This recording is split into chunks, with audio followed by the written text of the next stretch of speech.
আসসালামু আলাইকুম ওয়া রাহমাতুল্লাহি ওয়া বারাকাতুহু। সুপ্রিয় শ্রোতা বন্ধুরা, আমাদের প্রতিটি ভিডিওয় কোনো না কোনো ইসলামিক গল্প থাকে, কিন্তু আজকের এই ভিডিওয় কোনো ইসলামিক গল্প নয়, বরং আল্লাহ রাসূল সাল্লাল্লাহু আলাইহি ওয়াসাল্লামের একটি হাদিস সম্পর্কে আমরা আলোচনা করতে যাচ্ছি। আশা করি ভিডিওটি অনেক ভালো হবে আর আপনারা সকলে আমাদের ভিডিওটি পুরোটাই দেখবেন। চলুন শুরু করা যাক আজকের ভিডিও।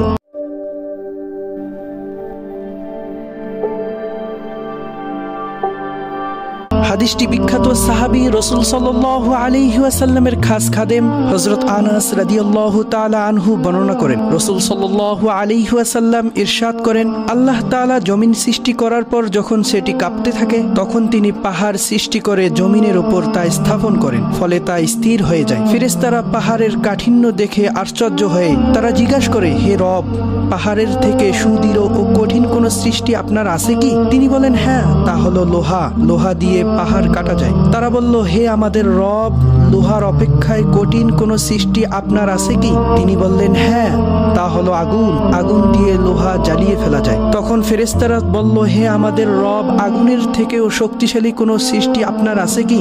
আল্লাহ তাআলা বললেন, হ্যাঁ আছে, তা হলো পানি। পানি দ্বারা আগুনকে নিভিয়ে ফেলা যায়। তখন ফেরেশতারা বলল, হে আমাদের রব, পানির থেকেও শক্তিশালী কোন জিনিস আছে কি? তখন আল্লাহ তাআলা বললেন, হ্যাঁ আছে, তা হলো বাতাস। বাতাস দ্বারা পানিকে এক স্থান থেকে অন্য স্থানে উড়িয়ে নিয়ে যাওয়া যায়। তারা বলল, হে আমাদের রব, বায়ুর থেকেও শক্তিশালী আপনার কোন সৃষ্টি আছে কি? তখন আল্লাহ তাআলা রব্বুল আলামিন বললেন, হ্যাঁ, তা হলো আদম সন্তান, যে তার ডান হাতে সদকা করে বাম হাত থেকেও তা গোপন রাখে। গোপনে সদকা করা মানুষকে সবকিছুর থেকে শক্তিশালী বানিয়ে দেয়। আল্লাহ রব্বুল আলামিন আমাদের সকলকে আজকের এই হাদিসটি বুঝে আমল করার তৌফিক দান করুন।